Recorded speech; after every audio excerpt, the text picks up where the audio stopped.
Hola a todos. Esta noche nosotros compartimos algo que nunca pensé que saldría de mis labios. La historia de cómo mi propia hija nos empujó a Jorge y a mí desde lo alto de un acantilado, en lo que debía ser una excursión familiar. El aire era limpio, fresco, y la vista parecía infinita. Un lugar perfecto para fotos, sí, pero también para una muerte encubierta como accidente. Probablemente no sobrevivirías a una caída de 30 metros, con rocas filosas al fondo y un silencio que corta el aliento. Y sin embargo, aquí estoy, contándote lo que sucedió, con los huesos aún doliendo como si recordaran cada centímetro del descenso. Así que, antes de ponerte cómodo, tómate un momento para dar like al video y suscribirte, pero solo si realmente te gusta lo que hago aquí. Y dime en los comentarios desde dónde me estás escuchando y qué hora es allí. Me encanta saber hasta dónde llegan estas historias. Ahora, apaga la luz. Quizá enciende el ventilador para un murmullo suave. Y comencemos juntos nuestro viaje de esta noche. El viento soplaba fuerte esa tarde. El sol se iba ocultando detrás de las montañas, tiñendo el cielo con tonos rojos y dorados. Yo escuchaba los pasos de Alejandra detrás de nosotros, firmes, demasiado seguros para alguien que supuestamente nos guiaba con cuidado. Jorge, mi esposo, me tomó de la mano con fuerza, como si supiera lo que iba a pasar segundos después. Y entonces sucedió. El empujón. No un accidente, no un tropezón. Sentí las manos de mi hija en mi espalda, frías, decididas. Caímos. El aire golpeaba mi rostro con violencia. Mis cabellos se levantaban como llamas. No había tiempo para pensar, solo para sentir el vacío tragándome entera. 30 metros pueden ser la eternidad.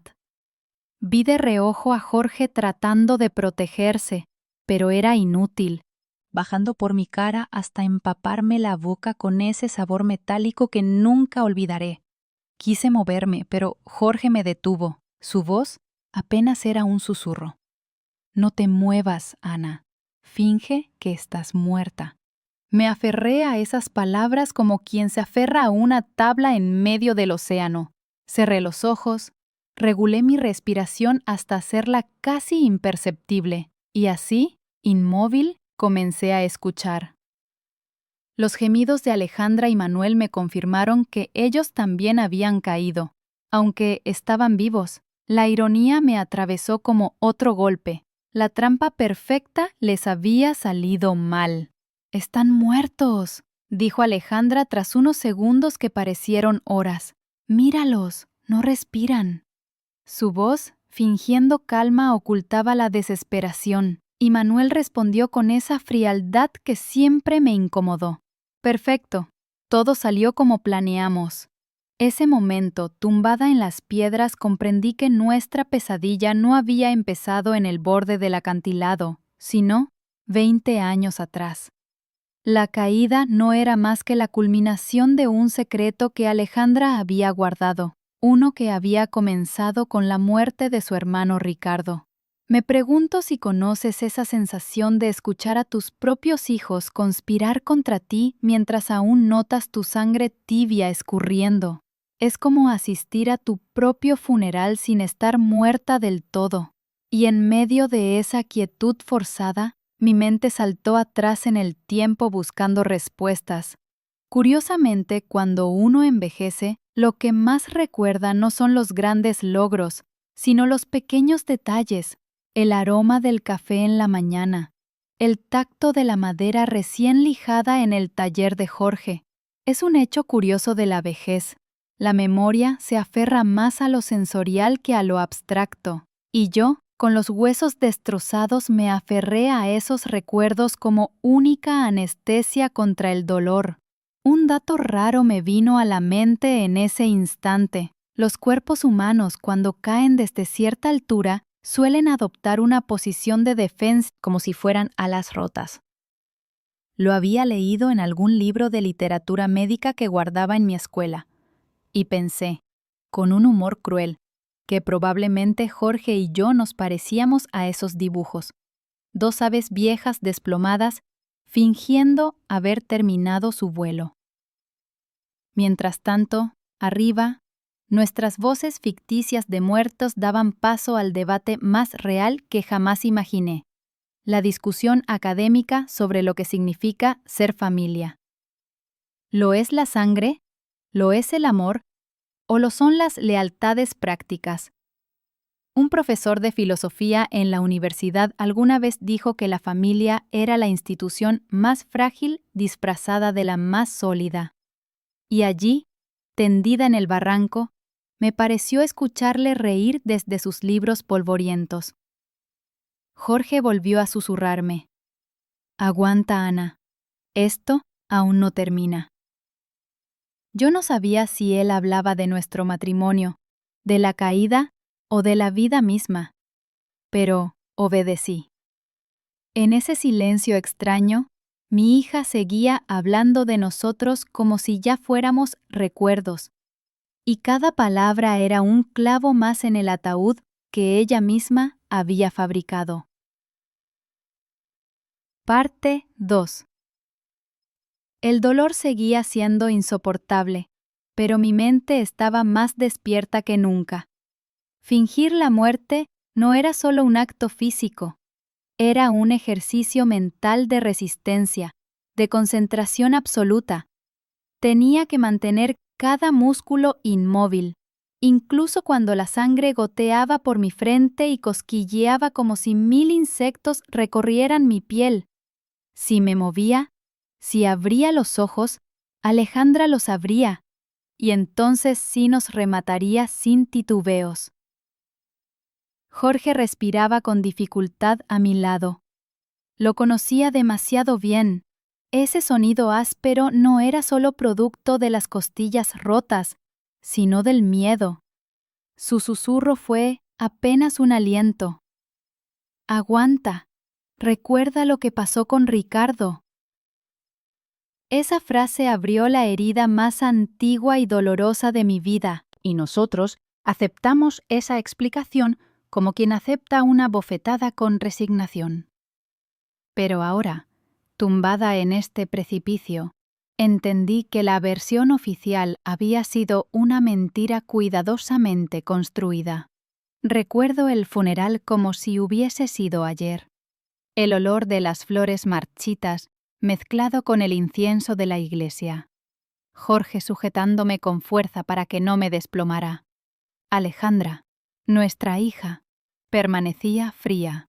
Demasiado fría para una muchacha que acababa de perder a su hermano mayor. Sus ojos se movían poco, y su rostro no mostraba lágrimas, solo un gesto calculador. Yo lo interpreté como su forma de lidiar con el dolor. Ahora sé que fue la primera señal de algo más oscuro. Después de la muerte de Ricardo, Alejandra se transformó. Pasó de ser una joven reservada a convertirse en la hija ejemplar. Nos cuidaba, nos visitaba más, nos hablaba con dulzura. Creímos que era su manera de llenar el vacío que había dejado su hermano. ¡Qué ingenuidad! Lo que hacía era consolidar su papel en la familia, borrando cualquier sospecha. Años después, cuando se casó con Manuel y tuvo a sus propios hijos, sentí que la vida nos estaba dando una segunda oportunidad. Manuel parecía un buen hombre, tranquilo, educado, respetuoso. Me llamaba mamá y siempre me trató con una ternura que hoy sé que era pura actuación. Ellos construyeron un taller de muebles, imitando el de Jorge, y todo parecía encajar como en un cuadro perfecto. Pero los cuadros, como las fachadas, esconden grietas que solo se ven cuando uno se acerca demasiado. Hace unos meses, cuando Jorge y yo decidimos actualizar el testamento, Alejandra fue la primera en sugerirlo. «Mamá, papá, Es importante organizarse. No sois tan jóvenes ya. Su voz era miel, pero sus ojos, 2 cuchillos. Manuel asentía con esa sonrisa pacífica que hoy reconozco como una máscara. Insistieron en que la herencia debía quedar a su nombre, porque ellos sabrían distribuir. Recuerdo que el abogado nos explicó otras opciones, pero Alejandra se mantuvo firme. Aquel día firmamos unos documentos que me hicieron sentir como si hubiera vendido mi alma. Manuel me abrazó después, susurrando: «Ahora somos una familia unida para siempre». Me recorrió un escalofrío que atribuí a mi imaginación. Hoy sé que fue el presentimiento de la trampa. Las visitas de Alejandra y Manuel se volvieron más frecuentes, pero también más intrusivas. Ya no venían solo a compartir tiempo, venían a opinar sobre nuestras decisiones. «Mamá, deberías vender esta casa grande y mudarte a algo más pequeño». «Papá, sería más inteligente invertir los ahorros en tal negocio». Y cuando Jorge mostró dudas, Manuel añadía: «Es solo por vuestro bien». Siempre sonaba a una advertencia disfrazada. Aquella presión constante me hizo recordar una conversación con mi hermana Sofía. Le conté mis inquietudes y ella me respondió con una frialdad certera: «Ana, ¿no ves que tu hija quiere controlar vuestro dinero? Eso no es amor, es avaricia». Sus palabras fueron como un balde de agua helada. Y es que hay algo que uno aprende con los años.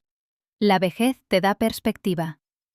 Un hecho intelectual curioso es que, según varios estudios, las personas mayores detectan mejor las mentiras sutiles porque han visto más máscaras a lo largo de la vida. El problema es que el amor maternal nubla esa capacidad, y eso me pasó. Preferí creer en la hija cariñosa antes que enfrentar la posibilidad de que Alejandra ocultara un monstruo. A veces pienso en lo raro que es que un simple documento, una firma en un papel, pueda sellar el destino de una familia entera. El poder notarial que Alejandra nos pidió fue la última gota. «Solo es por precaución», dijo, mientras Manuel revolvía nuestro té como si ya fuese dueño de nuestra cocina. Esa noche no dormí. Y entre el insomnio y el silencio, comprendí que mi hija no solo quería nuestro dinero, quería nuestra desaparición. Y aquí estamos, al pie de un barranco, con los huesos rotos, fingiendo estar muertos. Lo peor no fue la caída. Lo peor fue descubrir que la muerte de Ricardo no había sido un accidente y que Jorge lo supo desde el principio. Ese secreto, guardado durante 20 años, salió a la luz con brutalidad. Ella lo empujó, Ana. Las palabras de mi esposo me perforaron el alma. Alejandra había empujado a su hermano y Jorge lo había encubierto. Lo hizo porque era su hija, porque pensó que había sido un accidente, porque creyó que así salvaba lo poco que quedaba de familia. Pero, al hacerlo, sembró la semilla que ahora estaba dando su fruto más venenoso. Esa verdad, tan tardía, me golpeó más fuerte que cualquier caída. Porque una cosa es ser traicionada por tu hija. Otra muy distinta es saber que tu esposo se convirtió en cómplice involuntario de esa traición. Mientras el viento soplaba sobre nuestras heridas abiertas, comprendí que no estábamos viviendo una tragedia repentina, sino la consecuencia de 2 décadas de silencios y engaños. El silencio del barranco era engañoso. A lo lejos se escuchaba el mar rompiendo contra las rocas, un sonido constante que parecía un metrónomo marcando nuestro sufrimiento. El cuerpo me dolía tanto que pensé que cada respiración sería la última, pero la mente, curiosamente, se aferraba a recuerdos de otro tiempo. Supongo que eso ocurre cuando el dolor físico es insoportable. La memoria se convierte en refugio, aunque sea un refugio lleno de fantasmas. La noche del accidente de Ricardo volvió a mí como una película vieja. Había sido en Cancún, en unas vacaciones familiares que, en teoría, iban a devolvernos la alegría. Él tenía 19 años y estaba en esa etapa donde todo le parecía. Alguien golpeó nuestra puerta con fuerza. Era la policía. Ricardo había caído de un acantilado. Fue un accidente, dijeron. Un accidente. Qué palabra tan cómoda para tapar lo irreparable. Corrimos al hospital y allí lo vi. Mi hijo con el rostro pálido, los labios aún salados por el agua del mar. Sentí que me arrancaban el corazón. Alejandra estaba allí, también empapada, diciendo que Ricardo había tropezado. Su relato era firme, demasiado firme para una niña de 15 años en shock. Yo la abracé, convencida de que se protegía del trauma. Hoy sé que en esa frialdad había cálculo. Hubo detalles que me parecieron extraños desde el principio. Por ejemplo, que Alejandra no tuviera rasguños graves, apenas un moretón en la rodilla, o que su ropa no mostrara signos de haber intentado ayudar a su hermano. Jorge me pidió callar esas dudas. No la culpes, Ana, ya hemos perdido demasiado. Y yo callé. Como tantas veces, callan las madres para mantener a la familia unida. Ese silencio fue nuestro error más grande. En los años siguientes, Alejandra adoptó un papel casi angelical. Se convirtió en la hija perfecta. Notas brillantes, una sonrisa constante, atenciones hacia nosotros que parecían sacadas de un manual de virtudes. Pero detrás de cada gesto, yo ahora recuerdo una mirada calculadora, como si hubiera descubierto lo fácil que era engañarnos. A veces me pregunto si Ricardo ya intuía algo. La última noche, durante la cena, lo vi discutir en voz baja con su hermana. No escuché las palabras, solo vi su gesto irritado. ¿Qué se habrían dicho? ¿Descubrió algo que lo puso en peligro? Jamás lo sabré, y ese jamás me atormenta más que cualquier herida en mis huesos. Un hecho intelectual curioso sobre la memoria es que no funciona como un archivo exacto, sino como un rompecabezas que se recompone cada vez que lo miramos. La neurociencia lo confirma. Cada recuerdo es una reconstrucción, no una fotografía. No quería ver el cuadro completo, solo las piezas que dolían menos. Hay un dato extraño que me viene siempre a la mente cuando pienso en esa noche. En Cancún, la marea había estado particularmente baja. El médico forense mencionó que era raro que alguien se ahogara allí porque el agua apenas cubría 1,5 metros. Lo atribuyeron a la confusión de la caída, a la oscuridad, al alcohol que supuestamente había bebido Ricardo. Pero él no bebía, yo lo sabía, y aún así acepté la mentira. Es irónico cómo la academia a veces parece burlarse de nuestra tragedia personal. Recuerdo a un profesor de antropología que citaba constantemente que las familias no son unidades naturales, sino construcciones sociales destinadas a colapsar. Me molestaba aquella visión pesimista. Hoy, en este barranco, me doy cuenta de que quizá tenía razón. Nuestra familia se construyó sobre silencios y, como toda construcción frágil, estaba destinada a derrumbarse. En el presente, tendida entre piedras, entendí la magnitud de nuestra ceguera. Alejandra había ensayado su papel durante 2 décadas. No era un arrebato, no era una rabia pasajera. Era un proyecto de vida. Nos necesitaba vivos. Solo el tiempo suficiente para quedarse con todo. Y ahora, al borde de la muerte, me doy cuenta de que la primera víctima no fue Jorge, ni yo, sino Ricardo. Jorge, a mi lado, soltó un quejido. Sabía que estaba reviviendo lo mismo. El secreto lo corroía más que sus costillas rotas. Durante años cargó con la certeza de que Alejandra había empujado a su hermano. Lo calló por miedo, por amor, por cobardía. Lo calló porque no soportaba la idea de entregar a su hija a la justicia, pero su silencio, como un veneno lento, había destruido todo lo que intentó proteger. Quise gritar, preguntarle por qué nunca me lo dijo, pero no podía moverme ni abrir los ojos. Esa inmovilidad me condenaba y me salvaba al mismo tiempo. Así escuché los pasos de Alejandra y Manuel. Hablaban entre ellos planeando lo que dirían a la policía. Un accidente. Repetían como si esa palabra fuese un mantra familiar. Y me pregunté con un escalofrío cuántas veces más planeaban usarla en sus vidas. La determinación llegó en el instante más improbable. Allí, tumbada entre piedras, con el cuerpo roto y la mente dividida entre pasado y presente. Es curioso cómo el dolor agudiza la voluntad.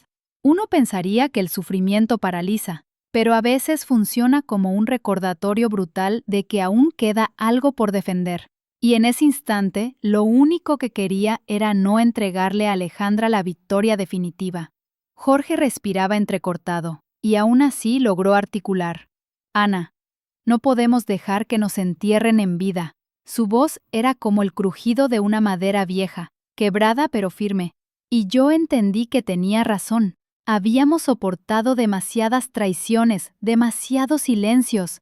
Esa caída no iba a ser nuestro epitafio, sino el inicio de nuestra rebelión. Lo extraño de la vejez, y aquí entra el hecho intelectual de esta parte, es que la gente cree que la edad apaga la capacidad de decidir. Es un error. La neuropsicología demuestra que, a pesar del deterioro físico, la toma de decisiones se enriquece con la experiencia acumulada. Eso lo sentí en mis huesos. Aunque estuvieran rotos, mi voluntad no lo estaba. La determinación se mezclaba con pensamientos extraños. Recordé, por ejemplo, una noticia que había leído sobre cabras en Córcega. Habían aprendido a trepar por las paredes verticales de una presa para lamer sal. Un dato lateral y absurdo, sí, pero me vino a la mente porque, al igual que esas cabras, nosotros también tendríamos que escalar lo imposible para sobrevivir. Arriba, Alejandra y Manuel discutían. Tenemos que asegurarnos de que no respiren, dijo él con una frialdad escalofriante. Yo sentí el sudor helado recorrerme la espalda. Si bajaban a comprobarlo, el teatro se acababa. Cerré los ojos con más fuerza, regulando cada respiración. Era como jugar a ser estatua, pero con la vida en juego. Manuel lanzó una piedra que rodó cerca de mi pierna. No reaccioné. Jorge tampoco. El silencio nos protegía. Ya está, murmuró Alejandra. Nadie sobrevive a esa caída. Y sus pasos comenzaron a alejarse. En ese momento, entre la adrenalina y el dolor, tomé la decisión. Si salíamos vivos de ese barranco, cortaríamos todo lazo. Nada de perdón, nada de excusas. No más silencios ni papeles firmados bajo manipulación. Seríamos fugitivos de nuestra propia sangre, pero al menos seríamos libres. Cuando al fin la oscuridad cubrió todo, Jorge y yo logramos arrastrarnos hasta un saliente más seguro. Cada movimiento era un suplicio. Las piedras se clavaban en la piel, los huesos parecían protestar con chasquidos sordos, pero cada metro recorrido era un triunfo silencioso. Jorge, con voz rota, confesó lo que yo ya intuía. Lo vi, Ana. Vi cuando Alejandra empujó a Ricardo aquella noche. Estaba escondido, buscándolo, pero tenía 15 años y yo no pude soportar perderla también a ella. Esa verdad tardía me atravesó. Era como si el acantilado me hubiera vuelto a tragar. No solo Alejandra había elegido el camino de la traición, Jorge había elegido el de la complicidad. Quise odiarlo, pero no pude. Tal vez porque la vejez también enseña que el odio consume más que la verdad. Lo miré, o mejor dicho, lo escuché, porque apenas podía girar la cabeza, y le dije: Entonces ahora ya no hay secretos. Ahora luchamos o morimos. La discusión académica inevitable apareció en mi mente, como si necesitara ponerle teoría a lo vivido. ¿Qué pesa más en la moral humana? ¿La lealtad a la sangre o la responsabilidad con la verdad? Los filósofos llevan siglos peleando con esa pregunta. Yo acababa de descubrir la respuesta más amarga. El amor mal entendido. La luna nos iluminaba débilmente, suficiente para distinguir que seguíamos vivos. Mis manos sangraban. Mi vestido estaba hecho jirones, pero había una chispa de triunfo en mi pecho. Habíamos sobrevivido al primer acto. La determinación era ahora un pacto silencioso entre Jorge y yo. Sabíamos que lo difícil no sería sanar las heridas físicas, sino planear nuestra resurrección. Fingir la muerte había sido el primer movimiento en una partida de ajedrez. Ahora tocaba pensar en el siguiente. La madrugada llegó lenta, fría y húmeda. En el hueco de rocas donde nos habíamos refugiado, apenas podíamos movernos. Cada músculo protestaba. Y aún así, lo más insoportable era la certeza de que teníamos que levantarnos y continuar. Fingir la muerte había funcionado, pero no podíamos quedarnos allí para siempre. La primera tarea era sobrevivir sin ser vistos. Jorge, con la voz entrecortada, susurró: «Tenemos que salir de aquí antes de que vuelvan». Yo asentí, aunque el movimiento me arrancó un gemido ahogado. Las costillas me ardían, como si un hierro candente me atravesara por dentro, y sin embargo, había algo en mi interior que me decía que la huida era posible. Recuerdo que en mis años de maestra solía explicar a mis alumnos cómo los grandes exploradores trazaban rutas secretas para escapar de la vigilancia. Esa mañana, esos recuerdos vinieron a rescatarme. Pensé, si ellos podían atravesar selvas enteras con brújulas rotas, ¿cómo no íbamos a poder Jorge y yo recorrer unos cuantos kilómetros con tal de salvar la vida? Amaneció con un cielo gris. El viento trajo consigo un olor a salitre y barro que me revolvió el estómago. En ese instante entendí que si llegábamos a la playa, habría esperanza.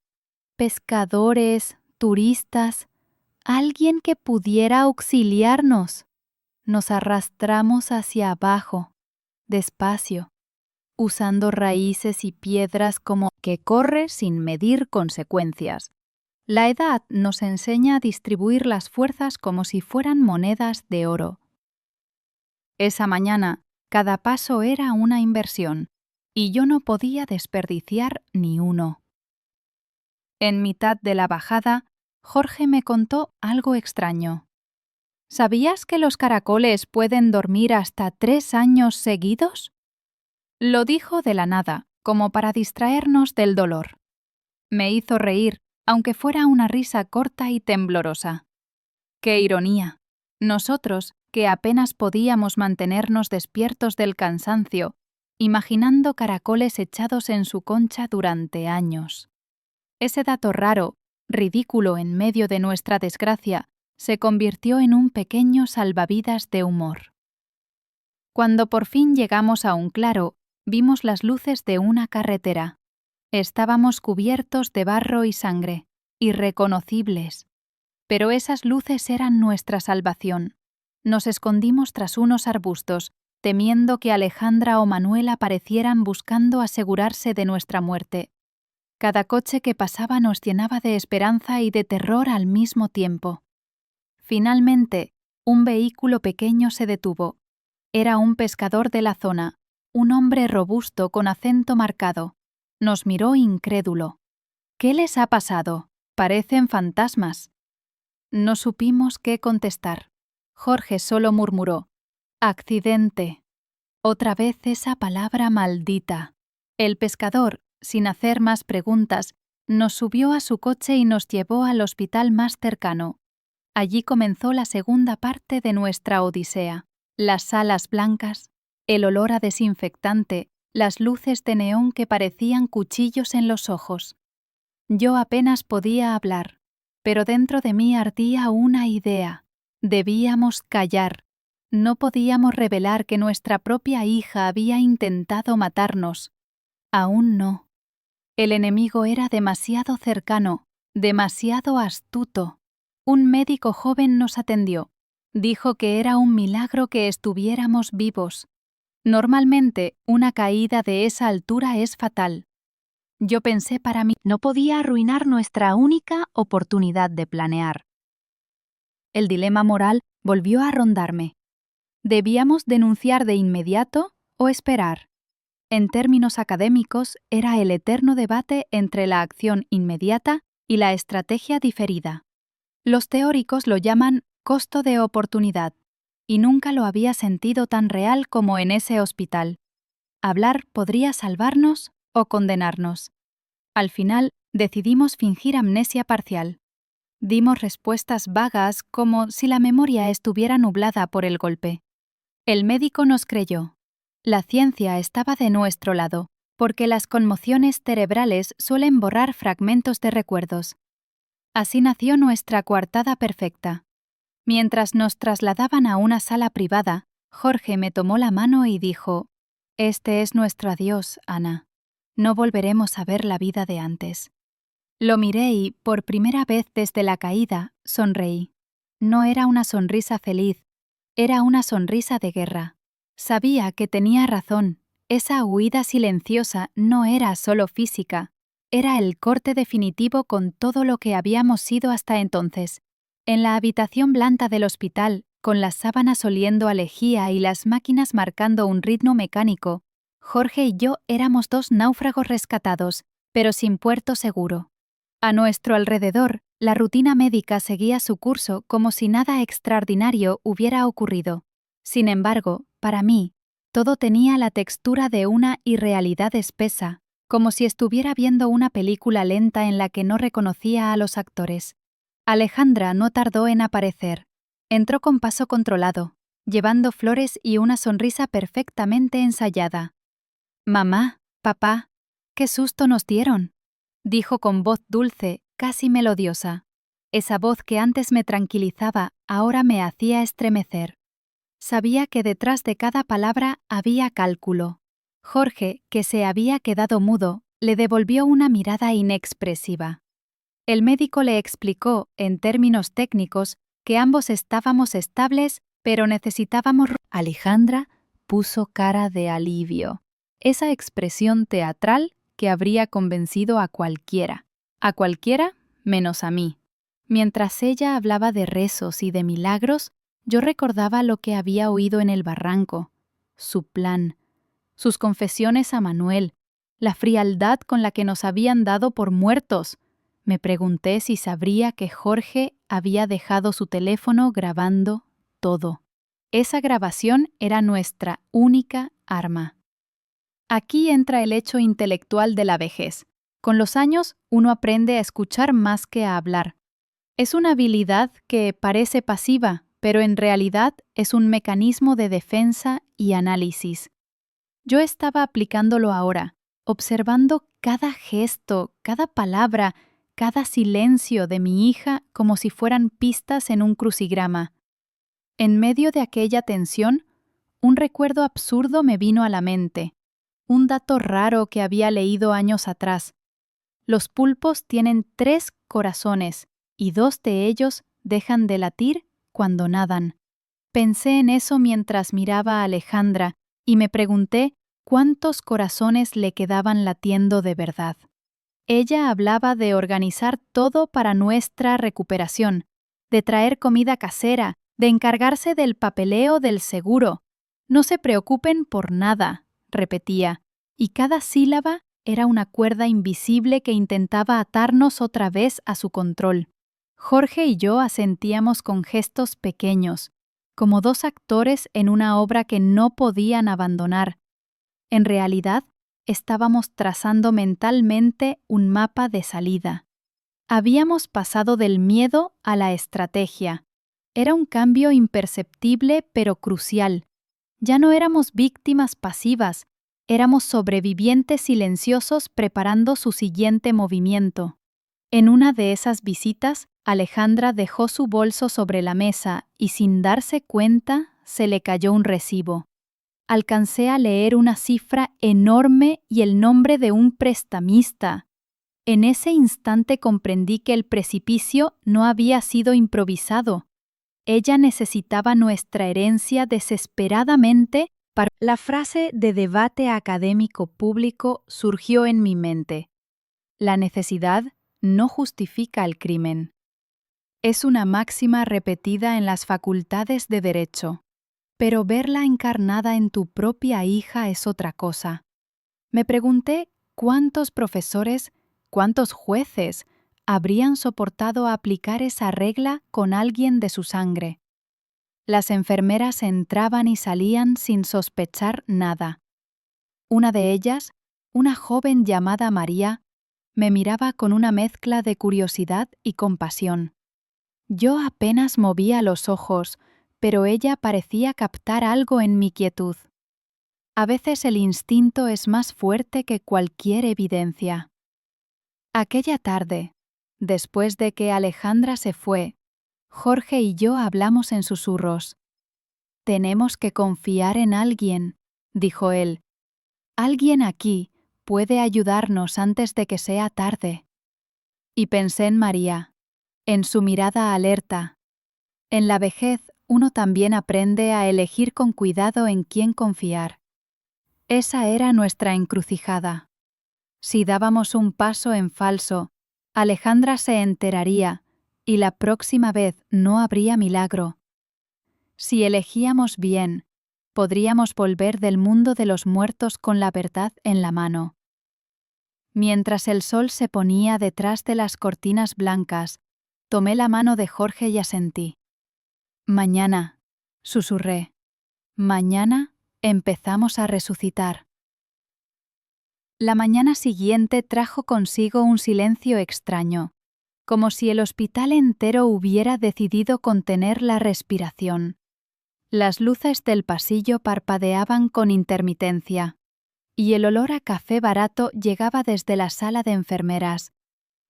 Jorge dormía a ratos, entre quejidos y despertares bruscos. Yo, en cambio, apenas había cerrado los ojos. La determinación mantenía mi mente alerta, como si un resorte invisible me impidiera rendirme. María, la enfermera joven, entró temprano. Me acomodó las almohadas y me miró a los ojos más tiempo del necesario.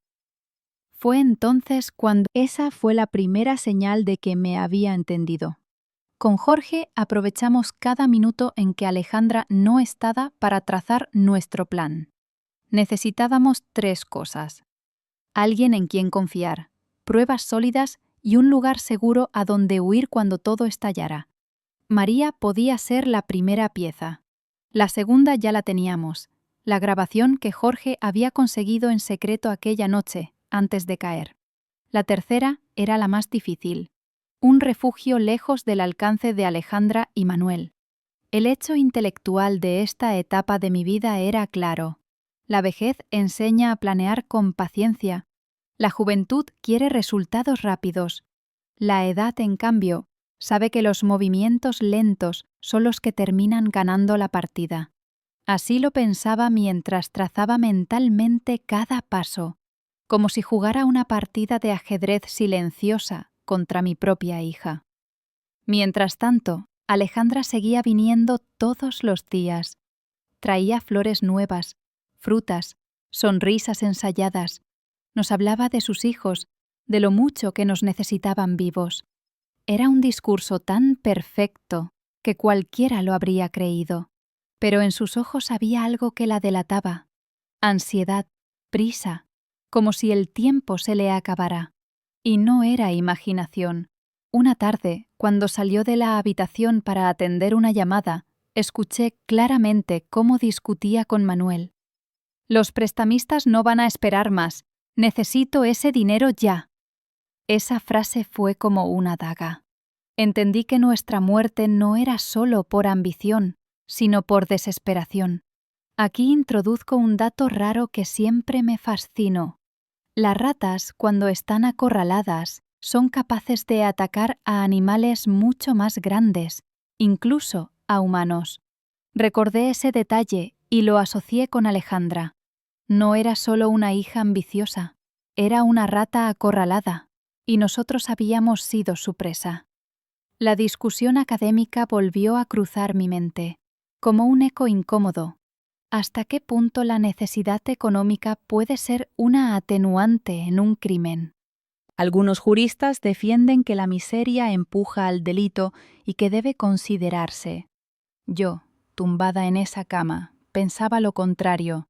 La pobreza puede explicar, pero nunca justificar, un intento de asesinato. Esa noche María volvió. Traía un cuaderno en blanco y un bolígrafo. «Escriba lo que recuerde, señora», me susurró mientras fingía revisar mi presión arterial. «Yo lo guardaré. Nadie más lo verá». La confianza que me transmitió fue un bálsamo. Por primera vez desde la caída, sentí que no estábamos solos. Escribí todo lo que pude. La caída, las voces de Alejandra y Manuel, la confesión de Jorge sobre Ricardo. Mis manos temblaban, pero cada palabra era un ladrillo en la fortaleza que empezábamos a levantar. María lo guardó bajo su bata y me guiñó un ojo antes de salir. Cuando me quedé sola, miré a Jorge. Su rostro estaba demacrado, pero había en sus ojos un brillo nuevo. «Estamos vivos, Ana», murmuró.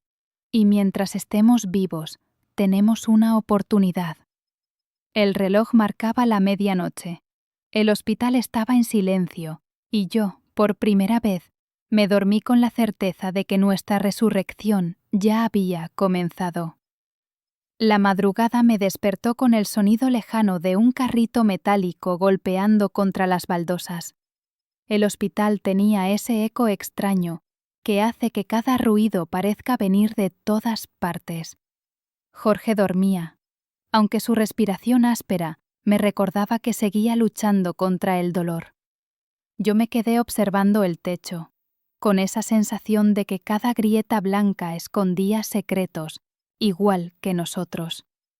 Al poco rato llegó María. Traía en una bandeja algo de té y pan tostado, como si fuese parte del servicio, pero en realidad, oculto bajo la servilleta, me pasó discretamente el cuaderno en el que había escrito la noche anterior. «Guárdelo cerca de usted», me susurró, «y siga anotando todo». Yo lo escondí bajo la almohada, agradecida. El hecho tiene un poder terapéutico inmenso. Los neurólogos dicen que escribir activa zonas de la memoria que de otra forma permanecerían dormidas, y para mí, cada palabra era un arma afilada contra la manipulación de mi hija. Más tarde, Alejandra llegó con una bolsa enorme de frutas, besó mi frente, me llamó madrecita querida y colocó las uvas en un plato como si fuera una escena de anuncio publicitario. Su perfección era tan exagerada que casi daba risa. Y de hecho me reí. Ella se quedó sorprendida. «¿De qué te ríes?», me preguntó. «De que me traes uvas cuando sabes que nunca me han gustado», respondí. Ese detalle insignificante la descolocó. Por un segundo vi en su rostro la grieta de la impostura. Un dato raro me vino a la mente en ese instante. Las uvas, si se congelan, pueden convertirse en pequeñas bombas en el microondas porque la piel acumula presión. Pensé que aquella bolsa de uvas era igual que Alejandra. Apariencia dulce, pero a punto de explotar por dentro. Jorge observaba en silencio. Desde la cama, con un gesto imperceptible, me indicó que no provocara más a Alejandra. Yo entendí. Había que mantener el teatro hasta el final. Así que sonreí y agradecí las uvas, como si de verdad me hubieran alegrado el día. Al irse, Manuel la esperaba en el pasillo. Oí fragmentos de su conversación. «El banco ya no acepta más excusas. Tenemos que acelerar». Sus palabras confirmaban lo que temíamos. Nuestras vidas se habían convertido en una ecuación financiera para ellos. La discusión académica se me vino de inmediato. ¿Somos las personas reducibles a un valor económico? Los sociólogos suelen advertir que, en sociedades materialistas, el ser humano termina tratado como un activo. Allí, escuchando a mi yerno hablar de deudas, sentí la frialdad de esa teoría hecha carne. Para ellos, Jorge y yo no éramos padres ni suegros, éramos pólizas de seguro con piernas. Esa noche, María regresó con algo más. Me trajo, he hecho una copia de seguridad de la grabación de su marido, dijo en voz baja. Si algo les pasa, al menos quedará esto. La valentía de aquella muchacha me conmovió profundamente. Yo apenas pude murmurar: «Gracias, hija». Ella sonrió y respondió: «No soy su hija, pero puedo comportarme mejor que una». Cuando se fue, Jorge me miró y rompió a llorar. No era un llanto ruidoso, sino silencioso, el tipo de llanto que pesa más que los gritos. Lo abracé como pude y le dije: «No estamos solos». Ya no. Esa noche, mientras intentaba dormir, pensé que el hospital era como un taller de escritura improvisado. Entre máquinas y enfermeras, yo estaba reconstruyendo mi vida palabra por palabra. Y aunque las frases nacían manchadas de dolor, también tenían la fuerza de un renacer. Desperté con un leve cosquilleo en la cara. Era la luz del sol entrando por la ventana. Primera vez en semanas que sentía el calor directo y no el resplandor artificial de los fluorescentes. Por un segundo casi olvidé dónde estaba.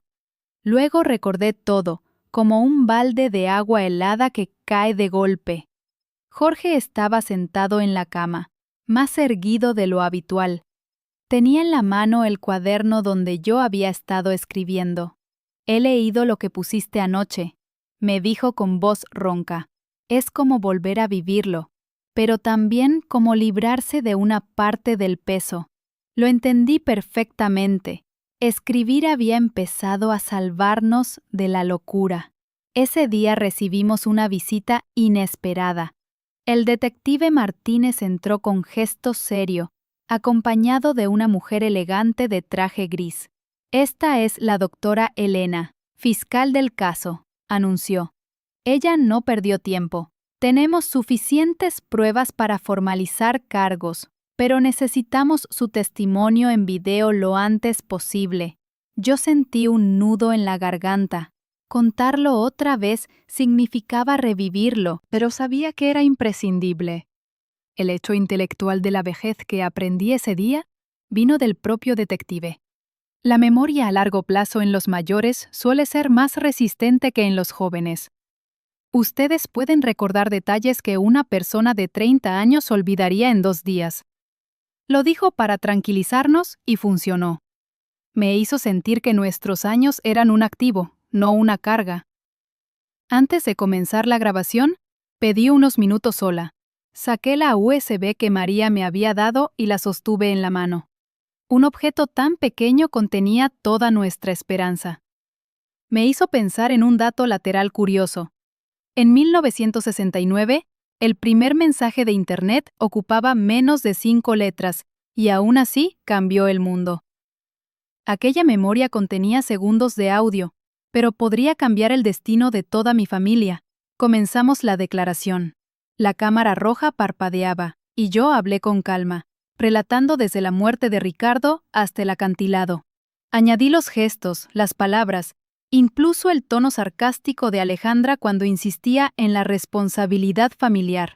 Jorge intervino también, aunque su voz quebrada lo obligó a detenerse varias veces.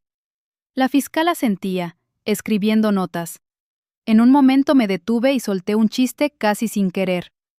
Si esto fuera una película, creo que nos habrían nominado al Oscar por la mejor actuación de muertos. El detective rió con un resoplido y hasta Jorge sonrió entre lágrimas. Necesitábamos ese respiro cómico como quien necesita un vaso de agua en medio del desierto. Terminada la grabación, la doctora Elena nos miró con gravedad. «Van a intentar defenderse alegando que fue un accidente, que ustedes se resbalaron y que ellos, pobrecitos, trataron de salvarlos». Mi estómago se revolvió. Entonces ella añadió: «Pero con lo que tenemos, Su guión de accidente no se sostiene. Después de que se marcharon, Jorge me tomó la mano. Ana, me dijo, ya no se trata solo de sobrevivir. Se trata de que la verdad sea más fuerte que su mentira. Yo asentí, pero dentro de mí aún quedaba miedo. Miedo de que Alejandra encontrara un nuevo modo de manipular, de que sus palabras sedujeran a alguien más, como lo hicieron con nosotros durante décadas. Esa noche, mientras escuchaba el pitido rítmico de las máquinas médicas, recordé una frase de un debate público que había oído hace años. La verdad no siempre nos libera, pero siempre nos orienta. Comprendí que la libertad quizá no llegaría pronto, pero al menos teníamos un norte. Y ese norte era que Alejandra no podía volver a caminar por el mundo con la máscara de hija perfecta. Cuando el sueño me venció, lo último que sentí fue la presión de la mano de Jorge, firme, como si me recordara que incluso en medio de la tormenta, todavía éramos nosotros dos contra el resto del mundo. Desperté con un leve cosquilleo en la cara. Era la luz del sol entrando por la ventana. Primera vez en semanas que sentía el calor directo y no el resplandor artificial de los fluorescentes. Por un segundo casi olvidé dónde estaba. Luego recordé todo, como un balde de agua helada que cae de golpe. Jorge estaba sentado en la cama, más erguido de lo habitual. Tenía en la mano el cuaderno donde yo había estado escribiendo. «He leído lo que pusiste anoche», me dijo con voz ronca. Es como volver a vivirlo, pero también como librarse de una parte del peso. Lo entendí perfectamente. Escribir había empezado a salvarnos de la locura. Ese día recibimos una visita inesperada. El detective Martínez entró con gesto serio, acompañado de una mujer elegante de traje gris. «Esta es la doctora Elena, fiscal del caso», anunció. Ella no perdió tiempo. «Tenemos suficientes pruebas para formalizar cargos, pero necesitamos su testimonio en vídeo lo antes posible». Yo sentí un nudo en la garganta. Contarlo otra vez significaba revivirlo, pero sabía que era imprescindible. El hecho intelectual de la vejez que aprendí ese día vino del propio detective. La memoria a largo plazo en los mayores suele ser más resistente que los jóvenes. Ustedes pueden recordar detalles que una persona de 30 años olvidaría en 2 días. Lo dijo para tranquilizarnos, y funcionó. Me hizo sentir que nuestros años eran un activo, no una carga. Antes de comenzar la grabación, pedí unos minutos sola. Saqué la USB que María me había dado y la sostuve en la mano. Un objeto tan pequeño contenía toda nuestra esperanza. Me hizo pensar en un dato lateral curioso. En 1969, el primer mensaje de Internet ocupaba menos de 5 letras y aún así cambió el mundo. Aquella memoria contenía segundos de audio, pero podría cambiar el destino de toda mi familia. Comenzamos la declaración. La cámara roja parpadeaba, y yo hablé con calma, relatando desde la muerte de Ricardo hasta el acantilado. Añadí los gestos, las palabras, incluso el tono sarcástico de Alejandra cuando insistía en la responsabilidad familiar. Jorge intervino también, aunque su voz quebrada lo obligó a detenerse varias veces. La fiscal asentía, escribiendo notas. En un momento me detuve y solté un chiste casi sin querer. Si esto fuera una película, creo que nos habrían nominado al Oscar por la mejor actuación de muertos. El detective rió con un resoplido, y hasta Jorge sonrió entre lágrimas. Necesitábamos ese respiro cómico, como quien necesita un vaso de agua en medio del desierto. Terminada la grabación, la doctora Elena nos miró con gravedad. Van a intentar defenderse alegando que fue un accidente, que ustedes se resbalaron y que ellos, pobrecitos, trataron de salvarlos. Mi estómago se revolvió. Entonces ella añadió, pero con lo que tenemos, su guión de accidente no se sostiene. Después de que se marcharon, Jorge me tomó la mano. Ana, me dijo, ya no se trata solo de sobrevivir. Se trata de que la verdad sea más fuerte que su mentira. Yo asentí, pero dentro de mí aún quedaba miedo. miedo de que Alejandra encontrara un nuevo modo de manipular, de que sus palabras sedujeran a alguien más, como lo hicieron con nosotros durante décadas. Esa noche, mientras escuchaba el pitido rítmico de las máquinas médicas, recordé una frase de un debate público que había oído hace años. La verdad no siempre nos libera, pero siempre nos orienta. Comprendí que la libertad quizá no llegaría pronto, pero al menos teníamos un norte, y ese norte era que Alejandra no podía volver a caminar por el mundo con la máscara de hija perfecta. Cuando el sueño me venció, lo último que sentí fue la presión de la mano de Jorge, firme, como si me recordara que incluso en medio de la tormenta, todavía éramos nosotros dos contra el resto del mundo. El pasillo del hospital olía a desinfectante y miedo. Había aprendido a reconocer ese olor como una mezcla insoportable de alcohol, lejía y secretos. Esa mañana la enfermera María entró con gesto contenido, pero sus ojos hablaban más que sus labios. Se acercó a mi cama, fingiendo revisar las constantes, y susurró: «Anoche escuché algo que no puedo callar». La miré con ojos entrecerrados, todavía fingiendo debilidad. Su hija dijo en voz baja que era mejor que ciertas verdades permanecieran enterradas, igual que Ricardo. El nombre de mi hijo flotó en la habitación como un espectro. María había oído lo que yo temía, una confesión disfrazada de susurro.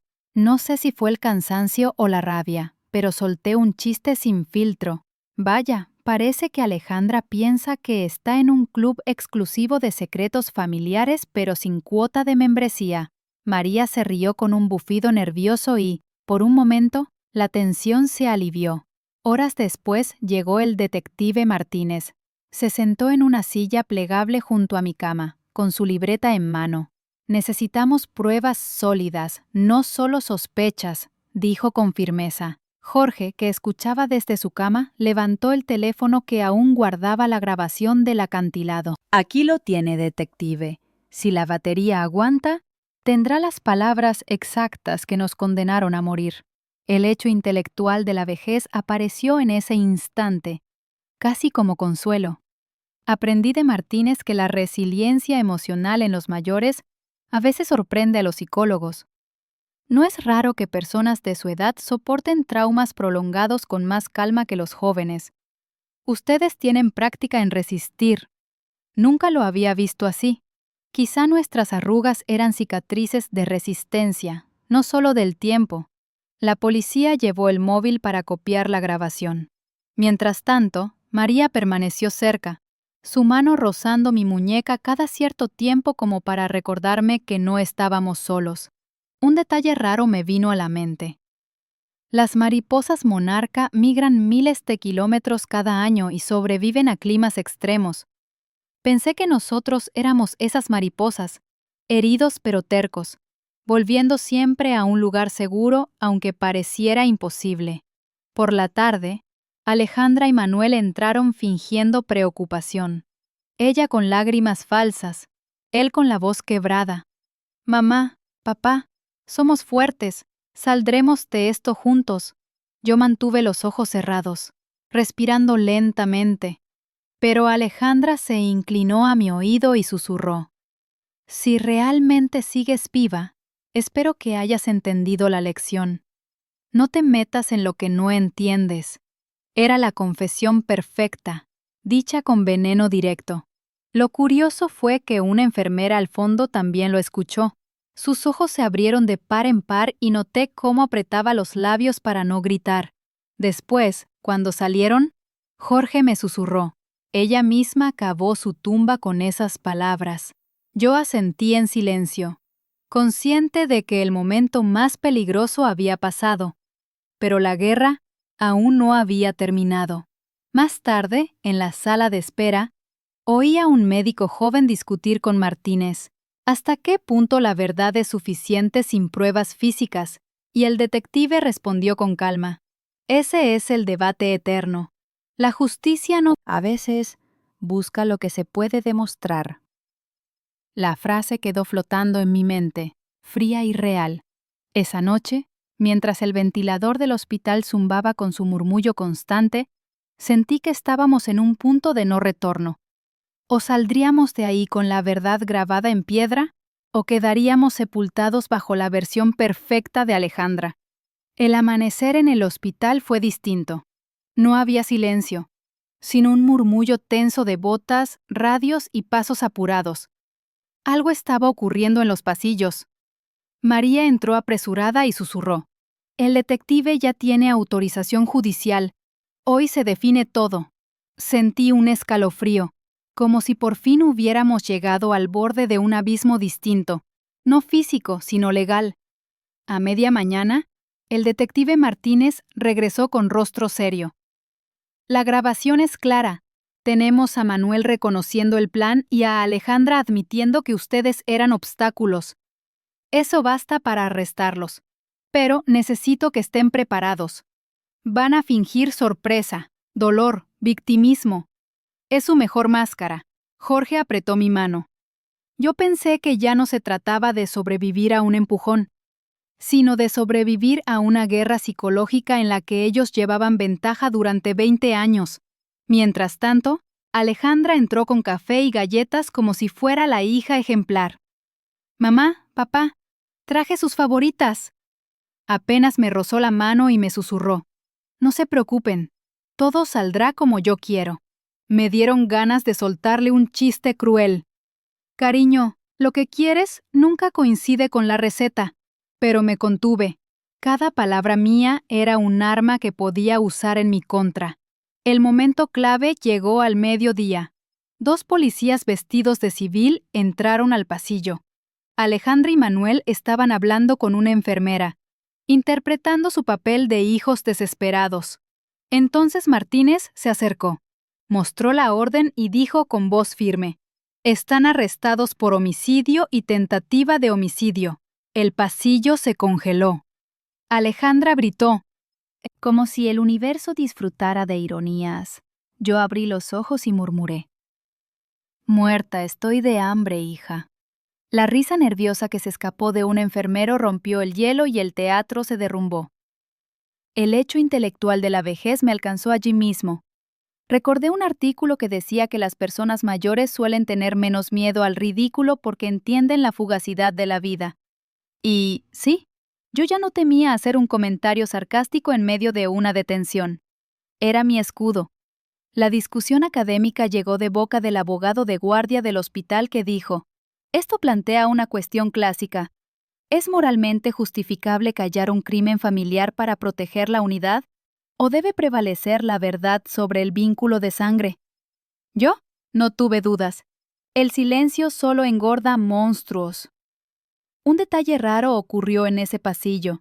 Mientras esposaban a Manuel, de su bolsillo cayó un llavero con forma de búho. Los búhos son símbolos de sabiduría, pero ese parecía burlarse, como si el universo dijera que incluso los sabios pueden cegarse por la avaricia. Cuando se los llevaron, el eco de los gritos de Alejandra resonó por los corredores. «Ellos mienten. Todo es un montaje». Pero, por primera vez en 20 años, no fue su voz la que dictó la versión oficial. Era la nuestra, respaldada por pruebas. Esa noche, mientras el hospital volvía a su rutina, Jorge y yo nos miramos y entendimos que el monstruo estaba contenido, aunque no derrotado del todo. El juicio sería el próximo campo de batalla. El juicio comenzó semanas después, pero para mí, todo se sentía como si aún estuviera en la cama del hospital, luchando por respirar entre máquinas y sombras. La sala estaba llena de murmullos, periodistas con libretas, abogados trajeados y vecinos curiosos que venían a presenciar el escándalo familiar. Alejandra entró de la mano de Manuel, ambos vestidos de negro como si estuvieran de luto por su propia dignidad. Yo los observaba desde mi asiento, con el corazón golpeando fuerte. En mi vejez, aprendí que la mente puede resistir más que el cuerpo, pero aquel día sentí cómo mis piernas flaqueaban. Jorge me apretó la mano. «Estamos aquí, Ana, y no estamos solos». La fiscal Elena abrió con una voz firme: «Este no es un accidente doméstico ni una tragedia natural. Es un plan frío, calculado, ejecutado por quienes debían cuidar de sus padres». Su tono retumbó en la sala y me hizo pensar en un hecho intelectual de la edad avanzada. La justicia suele llegar tarde, pero cuando llega, tiene un peso que aplasta. Alejandra reaccionó con lágrimas instantáneas. Su abogado alegó que éramos ancianos confundidos, víctimas de la demencia y del dolor. Mis clientes nunca empujarían a sus padres. Es una invención de dos ancianos que mezclan recuerdos y fantasías. Ese argumento fue como una bofetada, pero al mismo tiempo me dio fuerza. El juez pidió silencio. Entonces reprodujeron la grabación de Jorge. En el altavoz sonó la voz de Alejandra, nítida, calculadora. El mejor regalo sería que murieran. Manuel respondió. Una caída y todo resuelto. La sala se quedó helada. Alejandra palideció. Manuel cerró los ojos. Un dato raro me vino a la mente en ese instante. Los flamencos, para mantener el equilibrio, pueden dormir de pie en una pata. Así me sentía yo, tambaleante, pero de pie gracias a una sola pierna de verdad, la de la verdad. En medio de ese silencio, el abogado de Manuel intentó un giro desesperado. Mi cliente fue manipulado, víctima de una esposa dominante. Entonces Alejandra gritó: «Él fue el que me obligó. Él planeó todo». Y así, como dos hienas peleando por los restos, se lanzaron acusaciones mutuas delante de todos. La frase de debate académico apareció de inmediato. La traición pesa más cuando proviene de la sangre o del matrimonio.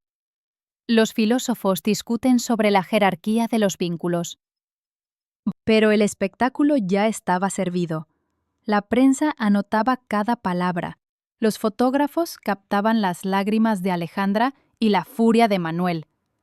Mientras tanto, yo pensaba en Ricardo, mi hijo muerto, y en cómo su recuerdo había sido la primera pieza de este dominó trágico. Al final de la jornada, cuando nos escoltaron fuera de la sala, Jorge me susurró: «Las máscaras se han roto. Ya no podrán volver a fingir». Y por primera vez en meses, respiré un poco más tranquila. El juicio había dejado cicatrices visibles en todos, pero la peor parte estaba por venir. El eco de la traición no se apagaba cuando cerrábamos la puerta de casa. Alejandra y Manuel, ahora esperando sentencia en prisión preventiva, nos habían dejado un legado envenenado. Sus hijos, nuestros nietos. La primera vez que los vi tras todo el escándalo, me rompí por dentro. Tenían la mirada perdida, confundida, como si el mundo se les hubiera desplomado de repente. Y de alguna manera así había sido. ¿Cómo explicarle a dos niños que su madre había intentado asesinar a sus abuelos? La verdad era insoportable, pero también inevitable. Jorge y yo los abrazamos sin decir nada. En la vejez aprendí que a veces el silencio es más sabio que cualquier discurso. Una trabajadora social nos explicó el proceso. Si ustedes lo desean, pueden asumir la custodia. Son mayores, sí, pero tienen estabilidad emocional y económica. Los niños necesitan raíces. Yo pensé en la ironía. Alejandra quiso arrancarnos de raíz y ahora nosotros debíamos ser el nuevo suelo firme de sus hijos. Mientras cenábamos juntos aquella noche, los pequeños apenas tocaron la comida. El mayor preguntó: ¿Mamá va a volver? Y yo, con el alma rota, respondí: Ella os quiere, pero ahora necesita tiempo para resolver cosas. Otros adultos adoptan a los polluelos para que no mueran de frío. Pensé que Jorge y yo seríamos esos pingüinos, viejos, cansados, pero con el instinto de proteger a nuestros nietos del invierno emocional que se avecinaba. Al día siguiente, la prensa seguía acosándonos con preguntas. ¿Perdonarán a su hija? ¿Qué pasará con los niños? Me refugié en una frase de debate académico que resonaba fuerte. ¿El perdón es un derecho de la víctima o una obligación moral? Los filósofos se contradicen, pero yo solo sabía que el perdón aún no había nacido en mí. Tal vez llegaría, tal vez no. Los nietos llenaron la casa con su caos infantil. Juguetes en el suelo, risas mezcladas con llantos repentinos, noches de insomnio porque tenían pesadillas. Jorge decía en broma, «Estamos demasiado viejos para perseguir pelotas por el pasillo». Y aún así, corría detrás de ellos con una sonrisa cansada. Yo lo miraba y comprendía que, incluso con el cuerpo agotado, el alma podía rejuvenecer cuando se trataba de cuidar a los que amamos. El hecho intelectual de la vejez se me presentó cada mañana. La plasticidad emocional. Sí, a nuestra edad la memoria flaquea y los huesos duelen, pero el corazón aprende a adaptarse incluso al dolor más absurdo. Y esa adaptación era lo que nos mantenía vivos. Una noche, cuando arropaba a la más pequeña, me preguntó en voz baja, ¿y si mamá nunca vuelve? No tuve respuesta inmediata. La besé en la frente y le dije, nosotros siempre estaremos aquí. Y en ese momento entendí que la maternidad nunca termina, aunque te traicione tu propia hija. La casa volvió a llenarse de vida, pero no de la manera que yo había soñado en mis años de juventud. Los nietos corrían por el pasillo, dejaban migas en el sofá y despertaban con gritos en mitad de la noche. Jorge y yo, dos viejos que... La diferencia era que ahora cada ruido tenía un eco de pesadilla detrás. El hecho intelectual de la vejez que descubrí entonces fue que la resiliencia no significa ausencia de dolor, sino aprender a vivir con cicatrices.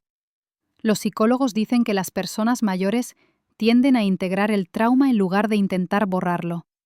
Yo lo comprobaba cada vez que veía la ventana abierta y mi corazón daba un salto, temiendo otro empujón invisible. Lo utrocio, las mudanzas se hicieron inevitables. Dejamos la casa de Oaxaca con sus recuerdos pesados y buscamos un lugar más tranquilo, lejos de los susurros de los vecinos y las miradas de compasión disfrazada de curiosidad. Terminamos en un pequeño pueblo, con calles empedradas y un mercado donde todavía saludaban por el nombre. Allí, cada día tenía el sabor del pan fresco y el olor a café recién molido. Era un intento de empezar de nuevo, aunque la sombra de Alejandra nunca desaparecía. En medio de esa rutina, me vino un dato raro. Las estrellas de mar, cuando pierden un brazo, pueden regenerarlo, y si el brazo perdido tiene parte del disco central, incluso puede regenerar un cuerpo entero. Pensé que nosotros éramos esa estrella rota, intentando reconstruirse a partir de un fragmento. Los niños poco a poco recuperaron algo de alegría. El mayor empezó a dibujar paisajes, siempre con un sol enorme en el centro. La pequeña, en cambio, hablaba con muñecos como si fueran confidentes. Yo escuchaba en silencio, intentando no intervenir demasiado, porque comprendía que sus juegos eran su manera de sanar. Una tarde, en la plaza del pueblo, un vecino se me acercó. «Sé lo que han pasado», dijo con voz grave. «Aquí nadie los juzgará. Pero recuerde, olvidar es imposible y perdonar es opcional». Aquella frase resonó en mí como un debate académico. ¿Es sano cargar siempre con la memoria de la traición? ¿O conviene aprender a soltarla? La discusión sigue abierta incluso entre los expertos, y dentro de mí no había consenso. Jorge, con su humor seco, intentaba aligerar los días. Si sobrevivimos a 2 nietos hiperactivos, podríamos sobrevivir a un huracán. decía mientras recogía bloques de construcción del suelo. Yo reía, aunque en el fondo sabía que nuestras fuerzas eran limitadas. Sin embargo, aquel esfuerzo nos mantenía vivos. Cada noche, antes de dormir, yo me sentaba frente a la ventana. Miraba las luces lejanas de la carretera y pensaba en Ricardo, en Alejandra, en todo lo que habíamos perdido. A veces, en medio del silencio, sentía como si alguien me murmurara: «Sigue adelante». Tal vez era mi imaginación, tal vez era la memoria que se niega a morir. Las cicatrices invisibles dolían más que las físicas, pero al mismo tiempo eran un recordatorio de que seguíamos de pie. Como me dijo una vez Jorge con esa sabiduría improvisada de la edad, las cicatrices son las arrugas del alma. El día de la sentencia llegó envuelto en una calma engañosa. El tribunal estaba lleno otra vez, con cámaras y micrófonos apuntándonos como si fuéramos actores de un drama interminable. Jorge y yo entramos con los nietos tomados de la mano, porque decidimos que ellos debían ver que la verdad no se esconde bajo las alfombras. El juez leyó con voz grave: Alejandra y Manuel son declarados culpables de intento de homicidio y conspiración. Cada palabra retumbaba en la sala como martillazos. Alejandra rompió a llorar, gritando que éramos unos traidores. Manuel, en cambio, se quedó inmóvil, la mirada perdida. Fue el final de una obra en la que ya nadie creía. El hecho intelectual de la vejez me alcanzó en ese instante. Entendí que la justicia nunca devuelve lo perdido, pero ofrece algo parecido a un cierre. No es redención, no es alivio completo, pero sí un marco para seguir adelante.